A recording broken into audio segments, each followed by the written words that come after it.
राधे राधे दोस्तों, आपका फिर से स्वागत है मेरे YouTube चैनल राधे श्याम में। आज हम आपको एक नया अध्याय, एक नया पुराण सुनाएंगे। सुनाने से पहले मेरी आप सबसे विनती है कि आप मेरे चैनल को लाइक, सब्सक्राइब और शेयर करना ना भूलें, ताकि हम आपके लिए नई नई कथाएं और पुराने ला सकें। चलो आइए शुरू करते हैं। राधे राधे दोस्तों, आपका फिर से स्वागत है मेरे YouTube चैनल राधे श्याम में। आज हम आपको आगे की कथा सुनाते हैं। राजा परीक्षित सोच विचार कर रथ और वफादार सैनिकों को साथ लेकर कलयुग को पराजित करने के लिए चल दिए। राजा परीक्षित जिस भी देश में जाते थे, वहाँ के राजा उनका खूब मान सम्मान करते और उन्हें भेंट आदि देकर उनका गुणगान करते थे।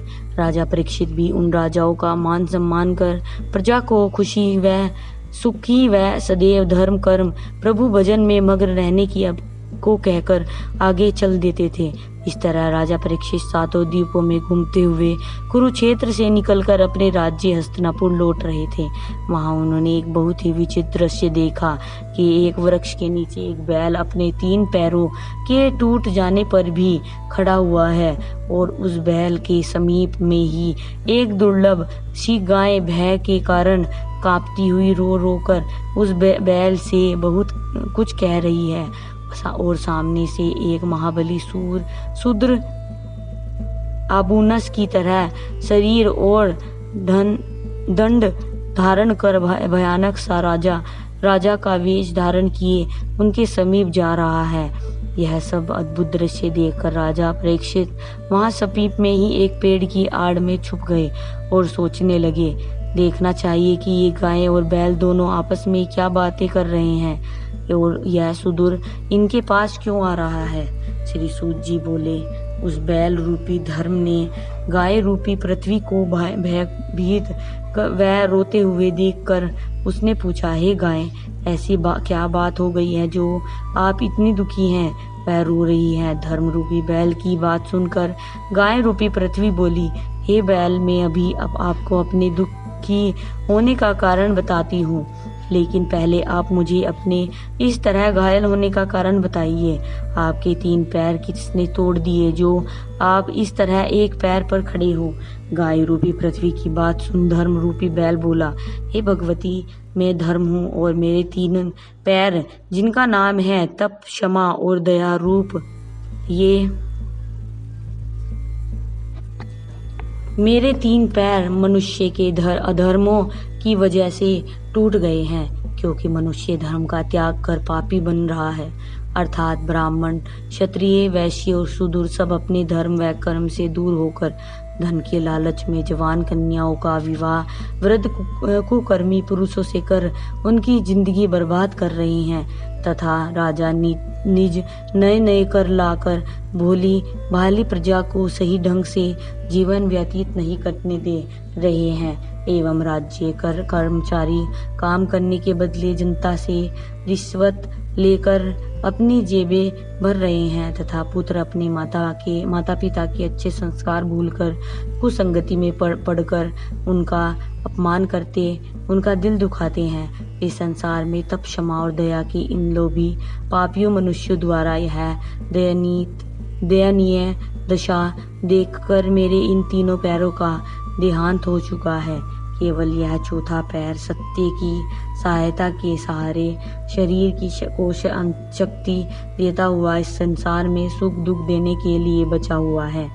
बैल रूपी धर्म की दुख भरी बातें सुनकर गाय रूपी पृथ्वी बोली, धर्म गाय का रूप धारण करे हुए मैं पृथ्वी हूँ।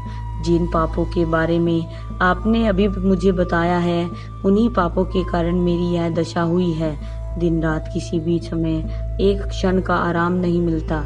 इन कलयुग के दुष्ट पापियों को कर्मी पुरुषों के कुकृत्यों से मैं इतनी दुखी हो चुकी हूँ कि मेरी आंखें हर पल आंसू निकलते रहते हैं। इस पृथ्वी पर प्रभु श्री कृष्ण के अवतार लेने पर कुछ समय तो सुख शांति से बीता था। प्रभु कृष्ण जी के अंतर्ध्यान होने पर कुकर्मी कलयुग के आगमन होने से फिर वही बुरी हालत हो गई। इन पर ब्रह्म परमेश्वर प्रभु श्री कृष्ण जी की हर क्षण याद आती रहती है।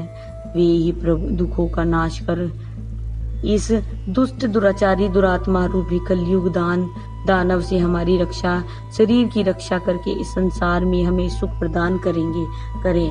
फिर शौनकादि ऋषिवरों से सूत जी बोले, हे ऋषिवरों, जब बैल का रूप धारण किए हुए धर्म व गाय का रूप धारण किए हुए पृथ्वी दोनों बातें कर रहे थे कि उसी समय सुदूर रूपी कलयुग, उनका शरीर काला था, उसने वस्त्र भी काले धारण कर रखे थे और सिर पर काले रंग का मुकुट पहन रखा था और अपने हाथ में एक बहुत बड़ा मोटा सोटा डंडा लिए हुए अपनी सेना के साथ गाय और बैल के पास आकर उसने रथ से नीचे उतरकर उन दोनों पर पैरों से ठोकरें मारने लगा।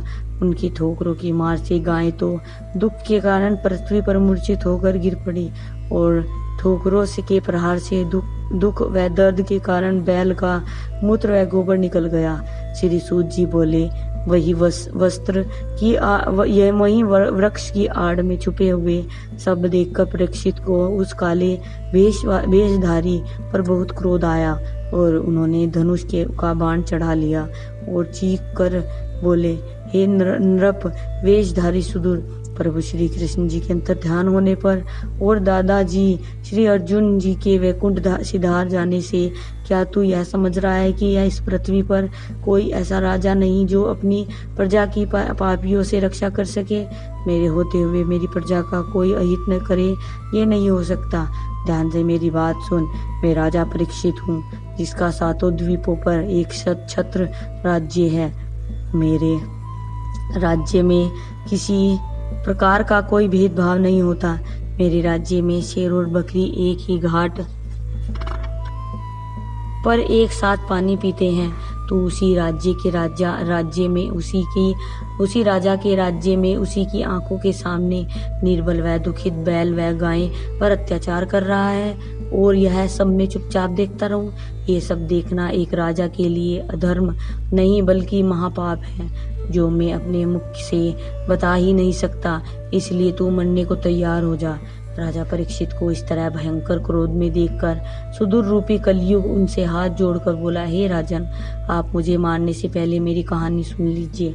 सुदूर रूपी कलयुग की बात सुनकर राजा परीक्षित उस स्थान पर आ गए जहाँ वह धर्म रूपी बैल और गौ रूपी पृथ्वी तथा सुदूर रूपी कलयुग थे। राजा परीक्षित गाय व बैल की तरफ देखकर उनसे बड़े विनम्र स्वर में बोले, आप कौन हैं और आपने यह गाय एवं बैल का रूप किस लिए धारण कर रखा है? आज की कथा में समाप्त करते हैं, आगे की कथा आपको कल सुनाएंगे। राधे राधे राधे राधे राधे राधे। जय श्री कृष्ण। अगर आपको मेरी वीडियो अच्छी लगी तो बेल आइकन दबाना ना भूलें, ताकि आपको मेरे आने वाली वीडियोस का नोटिफिकेशन मिलता रहे। धन्यवाद। ओम नमः शिवाय।